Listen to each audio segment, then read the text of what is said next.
ఇంద్రలోక భవనాన్ని ఈడ్చుకొచ్చి గదిలో మార్చి మళ్ళీ కట్టారో ఏమో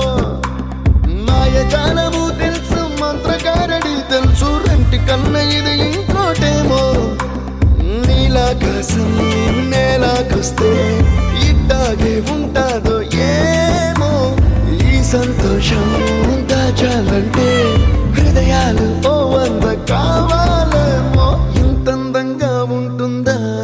ఈ లోకం ఇన్నాళ్ళు ఈ మనసుకి తెలియాలే